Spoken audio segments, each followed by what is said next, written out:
Ladies and gentlemen, good evening and welcome back to our channel once again. And it is my hope and prayer that the video is going to find you guys in good health. Personally, I am fine, as you can see. Kisumu is fantastic, and maybe you could also let me know where you are watching the video from, the county or the country, in case you are out of the republic. Ladies and gentlemen, on Friday, Rigathi Gachagua was on Citizen TV for an interview with Sam Gituko. And Rigathi Gachagua said so many things during that interview. And Kenyans were really shocked. And one of the things that shocked Kenyans was when Rigathi Gachagua informed the country that he was actually removed from William Ruto's WhatsApp group.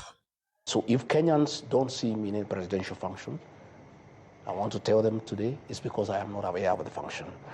And the function they see me in is the one I have been invited. But previously, I had access to the diary, and without even talking to the president or even to the controller, I would align my diary with his, because his takes precedence over mine because he's a boss, you know. Now, it becomes very difficult for me even now to work on my diary because I don't know what the president has. So it has really even made my work very complicated because I am just there, not knowing what the president has. So I am not able to arrange my events, you know, going forward. But what I'll do, I'll talk to the president at the right time, and I'll see what is the problem. Okay. I don't think the president, in my view, will be petty to ask anybody to remove from the diary. I think it's just some handlers around the presidency who want just to create mischief, to portray me as somebody who is disrespectful, and to portray me as somebody who is absconding duty. I am a workaholic, and everybody knows, including the president. I'm available for duty. I'm available to assist the president 24/7. Right. But work needs to be made, you know, straight so that we are able to work properly, so that I align my diary with his, and I'm able to assist him as it is supposed to be. All right. Who is the custodian of that diary? There is a page with everybody there. There's head of public service. There's the president himself. There is a controller of state house, there's a deputy chief of staff, there was me, there was my chief of staff, there was my private secretary, there are security people, the people really who handle the president and myself were in that page. And you know, we even share... What do you mean with the page? No, they are the ones who handle the president's issues, his movement, you know, hospitality people, security people, who are in that page. Yep. So that once his activities are known, everybody aligns automatically, and there has been a lot of efficiency because you have the information so that you are able to plan, you are able to coordinate. If you are flying, you know, you are going by chopper, you prepare. If you are going by road, you know.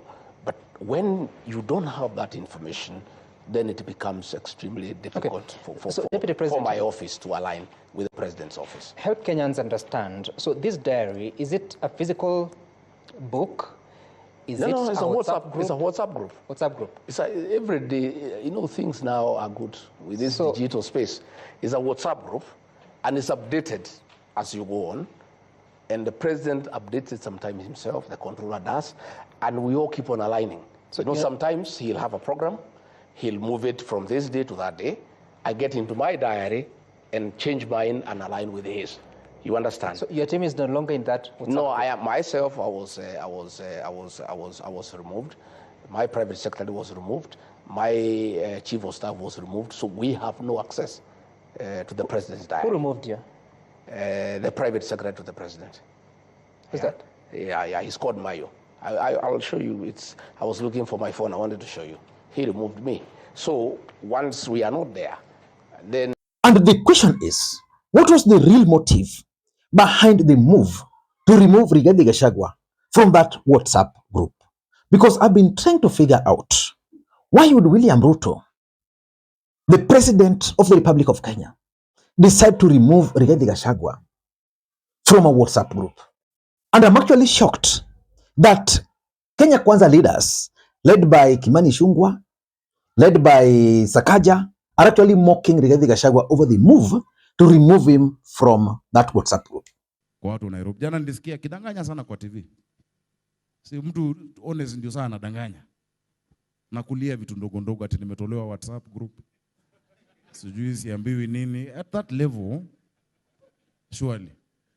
Kuna watu wanalia wametolewa kwa WhatsApp group. Sisi wote sasa tuko kwa WhatsApp group ya Chepsaita Marathon ya tarehe 7 Disemba, si ndio? Mumekubali tuingie kwa WhatsApp group ya tarehe 7? Yeah. Ya Chepsaita Marathon. Yeah. Kwa hivyo niwaulize wale wote, hata wale wanalia wametolewa kwa WhatsApp group, wakubali sisi wote tujumuike kwa Chepsaita Marathon WhatsApp group. Tuingie hapo, tuje tukimbie pamoja, tuache siasa za ukabila, tuache siasa za uchochezi, tuache siasa za kuwagawanyisha wa Kenya kwa misingi ya ukabila.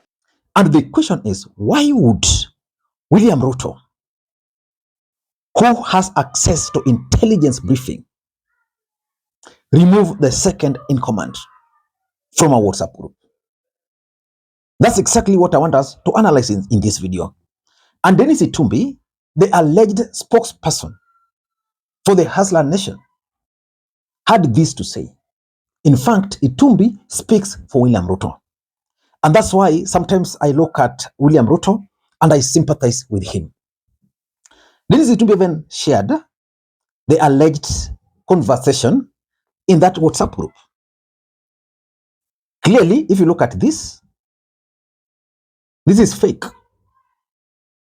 This is fake because WhatsApp normally has timestamp, like remove the what time, that's missing. And even the number here, Kenyans have analyzed that number. That number there for Karori Kipchumba, they're saying that's a fake number. Yeah? This is what they need to be trying to suggest to defend. After much reluctance, I am deeply compelled to set the record straight. So the question which I wanted to ask, I know this video came a bit late, but the facts are still constant. The question I wanted to ask, why would Dennis Itumbi has access to this content if they are highly classified? He's saying, yes, the diary group was deleted. What DP Rigathi fails to mention is that the president was removed even before him. And the group was permanently deleted due to highly classified documents being shared in WhatsApp groups. A security decision was also made that no other group would be formed on the diary. So the question is, if the president meant well for his deputy and they're working together and they formed a WhatsApp group, and the purpose of that WhatsApp group was basically to share where the president is going today, his program for the week, so that it can be aligned. Everybody would be informed. I mean, what is sensitive in that WhatsApp group? And if the president cannot trust his close allies, why are they still being paid in the government? Because by the time William Ruto and his team are forming this team, they should have vetted. Remember, William Ruto is the only person who receives intelligence briefings. So they should have known that so and so is a problem, so maybe they would have resolved it. And when Dennis Itumbi says that we're being shared in WhatsApp groups, it's still simply trying to say that Rigathi was sharing the content of this WhatsApp group to other WhatsApp groups. Now, what is the problem if the president is going to Meru and Rigathi Gachagua shares in his WhatsApp groups that the president will be going to Meru? Kindly, I'll be joining if you can join. So Itumbi is like here. I don't see any security risk here. On the King's visit meme, it's absurd. Of course, I don't want to get into that. Yeah, I don't want to get into that. I just wanted to focus on that. On that particular aspect, the first one, the reason, because this other one, for me, I consider them side shows. But again, Rigathi is also not mad to claim that those close to the president were the ones who created that particular photo when the king came. If Itumbi could create this other one, if he could create this other one to defend, I mean, Rigathi Gachagua is a truthful man. I don't want to get into that for now. For now, I want us to focus on why Rigathi Gachagua was actually removed from that WhatsApp group. Before we do that, for those who are watching this channel for the first time, please take a second or two, click that subscribe button so that next time we produce a video like this, YouTube will automatically notify you. And to the subscribers, I want to continue thanking you guys for your continued support. Because without that support, this channel cannot be where it is. Ladies and gentlemen, without any further ado, let us dive in again. Before I dive in, allow me to take this opportunity to introduce you guys to LemFi. LemFi is a mobile money app for users in the UK, Canada, and the United States of America to send money back to Kenya. They offer the best exchange rates, and the money will be delivered instantly into Mpesa account, Airtel Money account, and of course, if you want, directly into your bank account. You can use the link in the pinned comment to download the app. Ladies and gentlemen, let us dive in. Now, why do you think William Ruto just decided to remove Rigathi Gachagua from WhatsApp? Because Rigathi Gachagua is not happy about it. Even me, I would not be happy. There's a way people are removed. I participate in so many WhatsApp groups, some very sensitive. Anytime you realize that someone is giving you problems, what normally happens is that you don't close the other one. You leave it. Then you create another one. You leave out the problematic guys. So that in this other one, you only share what he can also consume. In this case, you can't tell me that William Ruto and his team don't have a WhatsApp group where they're sharing William Ruto's program for the week. Never. He has that group. So the thing is, they've removed Rigathi Gachagua. But why? Number one, I think the intention was to try and lock Rigathi Gachagua from accessing some classified information. And Dennis Itumbi is alleging that Dennis Itumbi is saying in his statement, yes, the diary group was deleted. What DP Rigathi fails to mention is that the president was removed even before him, and the group was permanently deleted due to highly classified documents being shared in WhatsApp groups. So what kind of classified information? So I want to assume that when William Ruto and Rigathi Gachagua formed the government, they were very close. They trusted each other. And therefore, in this group, they would share not only the program, but also some other classified information. But we all know that the two gentlemen have fallen out. And as a result of that fallout, it is now clear that William Ruto decided, let us remove Rigathi Gachagua from this so that it doesn't access some of this information. If I were him, what I would have done was to just leave Rigathi Gachagua there, but not to share those classified information. But again, what classified information should the deputy president be denied? Because right now, the president is out of the country. Constitutionally, the guy in charge is none other than the president. I mean, the deputy president is the principal assistant. Why would you deny him? Today, if the deputy president decides to call for some meetings, he can call. The only thing is that the constitution gives some limitation, but he is the one acting. Number two, William Ruto and his team also wants to keep Rigathi Gachagua in the dark, especially about William Ruto's programs and activities. Why? Because they don't want Rigathi Gachagua to attend. When Rigathi Gachagua came to Nyanza, when William Ruto came to Nyanza, Rigathi Gachagua teke na ye the whole week. So that if there were things he wanted to share with the people of Nyanza, Rigathi was there, marking him. And I'm trying to be convinced that after the Nyanza trip, that's when this group was disbanded. Whenever the president would go to other places, Rigathi Gachagua would always try to find time. But remember, these guys have followed out. So Ruto would want to go, for example, to the mountain, minus Rigathi Gachagua.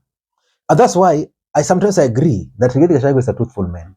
Because his governor for Nyeri, explained to Kenyans that on the day Rigathi Gachagua failed to join William Ruto in Nyeri, Rigathi Gachagua had informed him that he was told that William Ruto was going to be in Kirinyaga.